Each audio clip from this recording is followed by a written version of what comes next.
बिल्कुल गलत गलत बात है, ये बिल्कुल गलत बात है। तो ये तो उसके ऊपर है ना, उसके एथिक्स के, उसने क्या सीखा हुआ है ज़िंदगी में। गलत है, ये बहुत गलत है कि आप उसको अल्लाह मियाँ की या खुद अपने भगवान की कसम खा खा के कह रहे हैं। ये तो इसकी सज़ा उसे इसी दुनिया में मिलेगी। की कसम अगर उठाएं तो खुदा की कसम उठाना को मना तो नहीं है, लेकिन ये है कि हर आदमी को झूठी नहीं कहनी चाहिए। वो लोग बेवकूफ़ी करते हैं, वैसा करने का उनको कोई कारण नहीं है। नहीं नहीं जी, ਜਿਵੇਂ ਹੁਣ ਝੂਠੀ ਸਹੁੰ ਖਾਣ 'ਚ ਕੀ ਫਾਇਦਾ। नहीं खुदा का कसम नहीं खाना चाहिए छोटे छोटे बातों में। मेरे हिसाब से तो वो लोग बहुत अनकॉन्फिडेंट होते हैं, या तो अपनी उनकी कोई क्रेडिबिलिटी नहीं है जिसके चक्कर में वो दूसरों का नाम लेके या भगवान का नाम या ईश्वर का नाम लेके किसी को कंसोल कराते हैं या फिर कन्विंस कराते हैं। बट मेरे हिसाब से अगर बंदे की खुद की क्रेडिबिलिटी है एंड दे आर जेन्युइन, तो उसमें वो अपने बेसिस पे डिसीजंस ले सकते हैं, अपने बेसिस पे कन्विंस करा सकते हैं। नहीं, एक्चुअली that is sad कि people misuse the name of God today because there has it has basically been just a name. People don't know what it means. People don't know the value of using God or basically mentioning God. They shouldn't be using it unless they actually realize it or they mean it. ये पैसे में तो ऐसा करना नहीं चाहिए, वो तो परमेश्वर सबका है। Well, I think some people do keep in mind that I have taken an oath in the name of God, and certain ways the conscience might be pricking him in certain course of time or in life. So possibly people want to bring in that name of God, to bring in that element of respect or that element of fear, and that yes, I have vowed in the name of God. But should someone be, as God, we believe, we presume that God lives in everyone's soul or everyone's heart, should be respected as a human, as a God. It should be not in the name of God that I'm returning it, but because you have given me and I'm returning that money. ये तो गलत होगा कि खुदा की कसम है तो काम करना है। आपकी खुद की कॉन्साइंस है, आप खुद सोच सकते हैं, चीज़ों को परख सकते हैं, अपने विवेक के आधार पे काम कर सकते हैं आप। हे मेरे मन, यहोवा का शुक्रगुजार हो और जो कुछ मुझ में है उसके पवित्र नाम का शुक्रगुजार हो। हे मेरे मन, यहोवा का शुक्रगुजार हो और उसके उपकारों को ना भूल।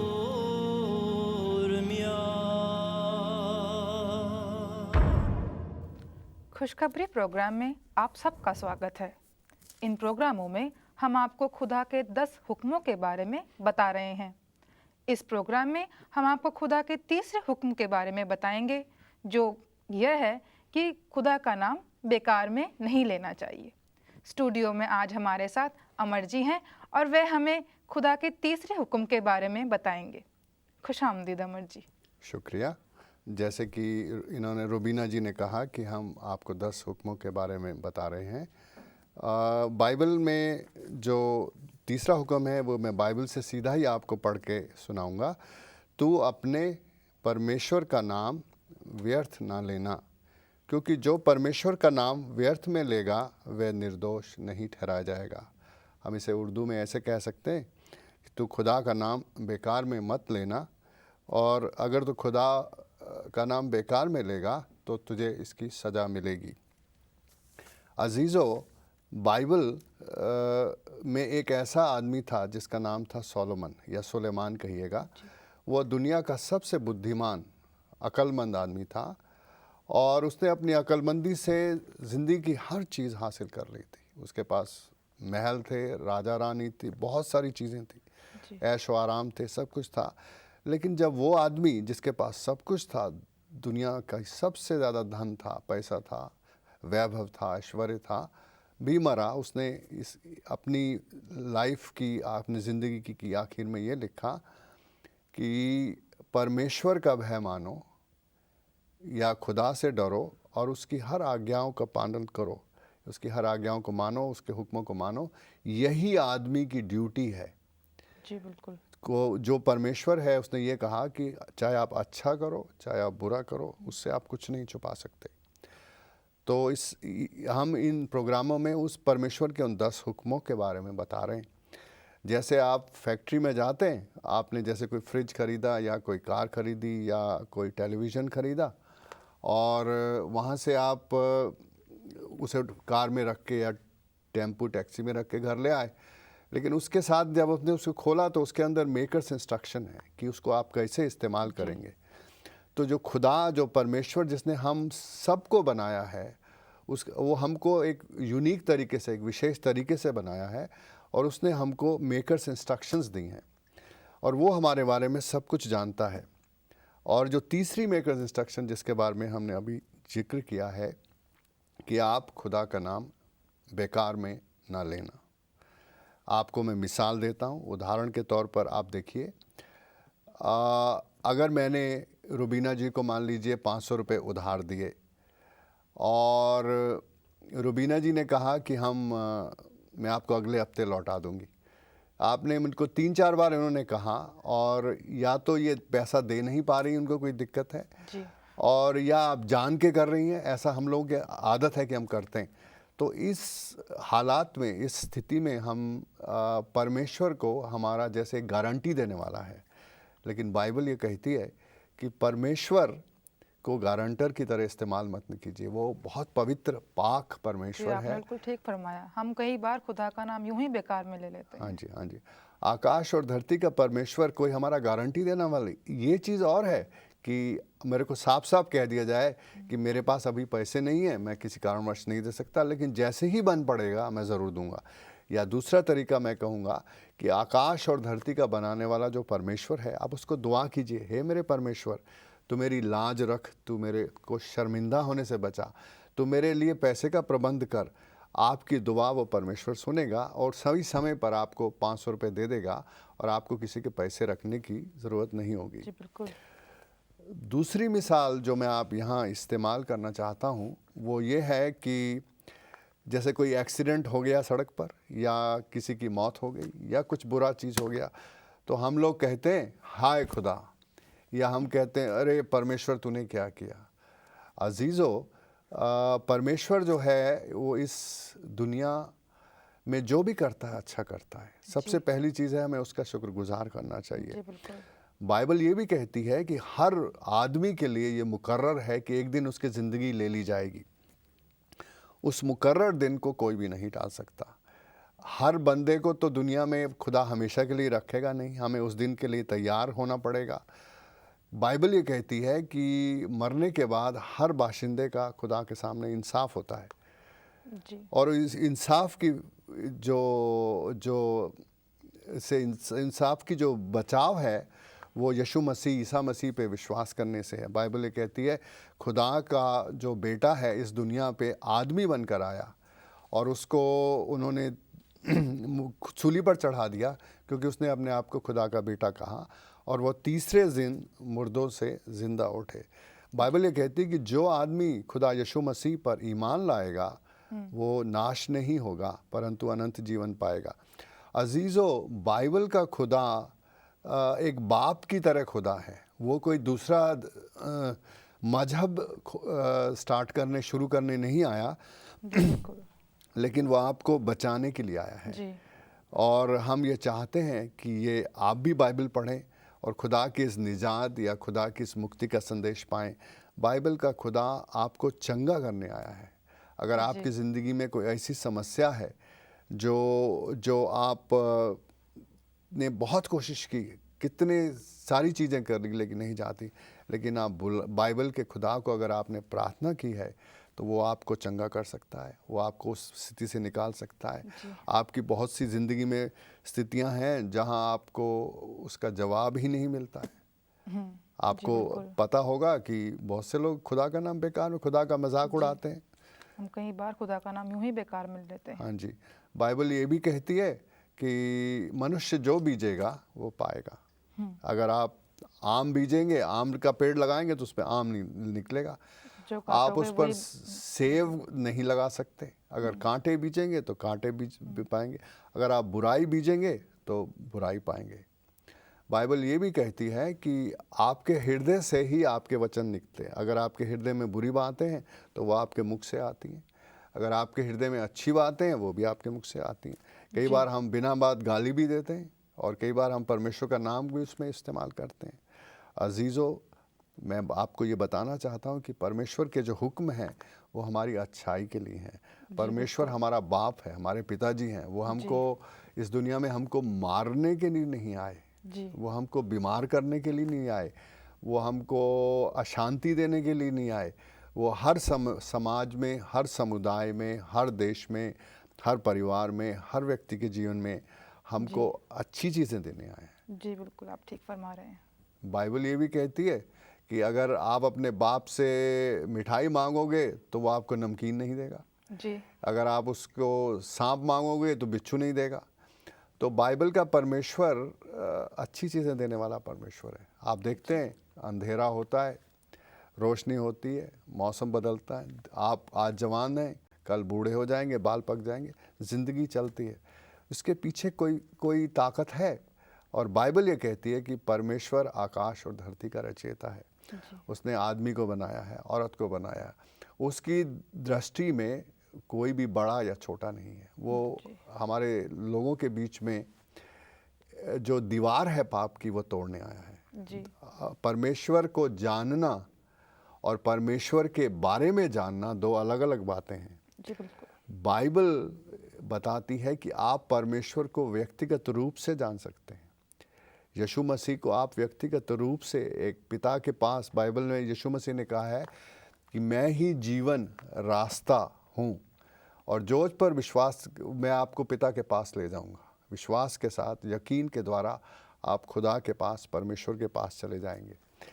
तो आप के लिए संभव है कि आप परमेश्वर से व्यक्तिगत संबंध स्थापित कर सकें और आप उसके साथ फेस टू फेस भी बात कर सकते हैं। ये संभव है कि अगर आप बाइबल पढ़ें, और बाइबल में बहुत सारे तरीके ये बताए हैं कि किस तरह से आप प्रार्थना के द्वारा परमेश्वर के साथ अपना संपर्क स्थापित कर सकते हैं। जी बिल्कुल। बाइबल ये भी कहती है कि बिना दोबारा जन्म हुए, आत्मा के द्वारा जन्म, इसका मतलब ये नहीं कि शारीरिक रूप से आप परमेश्वर के राज में नहीं प्रवेश कर सकते। अगर आप परमेश्वर को प्रार्थना करें, हे परमेश्वर तो मुझे अपने बारे में बता, तो आपका पुनर्जन्म हो जाएगा। पुनर्जन्म उस तरह से नहीं कि आप मर जाएंगे, जिएंगे, लेकिन आपके हृदय परिवर्तित हो जाएगा और परमेश्वर की आत्मा आपके हृदय में आकर निवास करने लग जाएगी। तो बाइबल का परमेश्वर हमें एक नया जीवन देने आया है। वो जीवन जिसमें उसकी उपस्थिति हमारे साथ हो, उसकी वो हमारे साथ होगा तो हमारी ज़िंदगी बहुत सारी जो बोझ हैं वो अपने सिर पे ले लेगा। जी बिल्कुल। और यही मैं कहना चाहता हूँ कि हम खुदा का नाम बेकार में ना लें। हम उस खुदा के कलाम पर या उसके परमेश्वर के वचन पर भरोसा करें और वो हमारे पूरे परिवार, पूरे देश, पूरे लोगों को बचाने आया है। बाइबल का परमेश्वर कोई न्याय करने नहीं आया, लेकिन न्याय वो इसलिए करता है जैसे कि हम अपनी ज़िंदगी में हमारे जो धरती पे हमारे माँ बाप होते हैं वो हमको थोड़ा डांटते हैं, संटी से भी मारते हैं, जिससे हम जो भी गलत चीज़ करते हैं वो दोबारा ना करें। इसी तरह परमेश्वर दंड तभी देता है जिससे हम उसके कानूनों पर चलें और उनकी बातों को माने, जिससे हमारी ज़िंदगी सफल हो।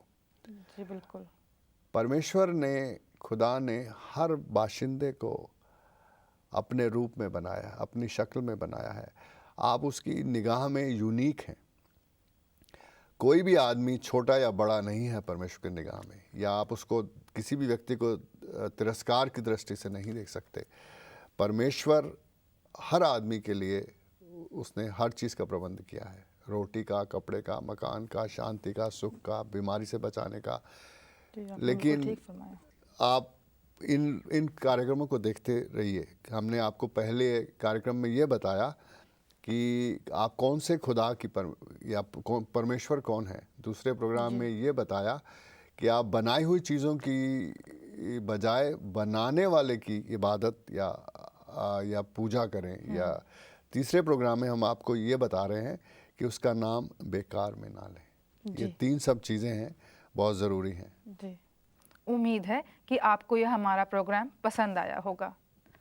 अगर आप इस प्रोग्राम के बारे में कुछ जानना चाहते हैं तो कृपया हमें खत लिखें या ईमेल द्वारा संपर्क करें।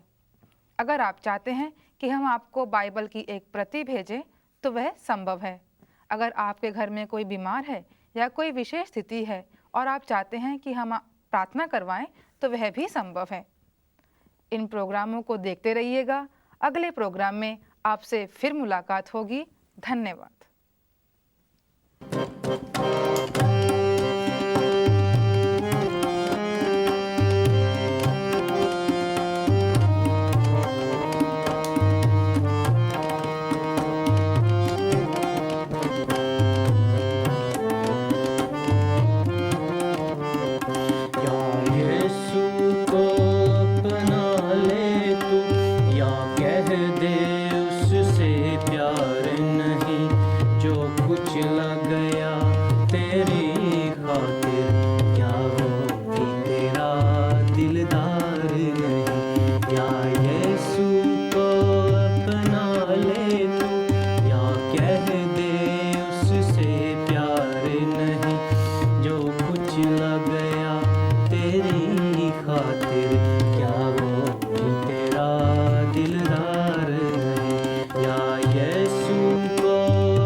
कर याद जरा वो समा, यसु गिरता यहाँ था वहाँ।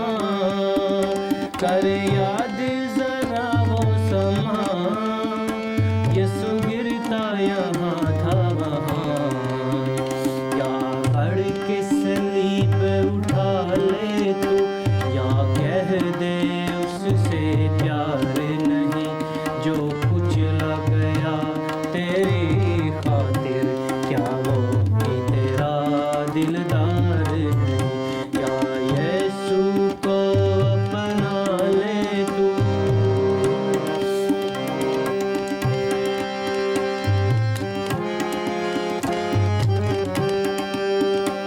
जो कुछ लग गया तेरी खातिर, क्या वो भी तेरा दिलदार है। या यीशु को अपना ले तू।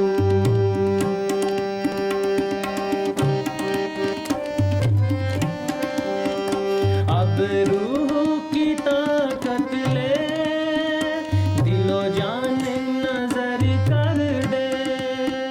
रूह ले, रूह ले, रूह ले।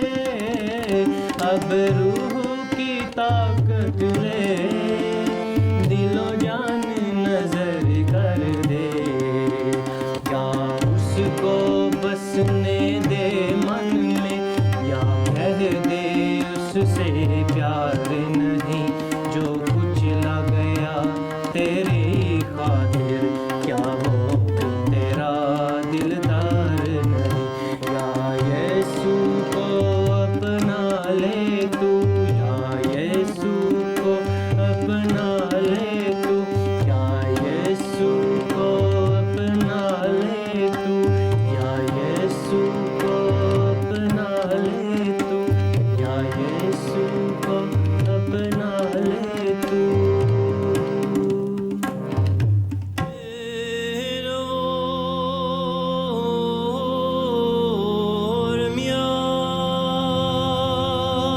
खुदा का डर मानो और उसके हुक्मों को ना भूलो। वह एक दिन हर बात को परखेगा।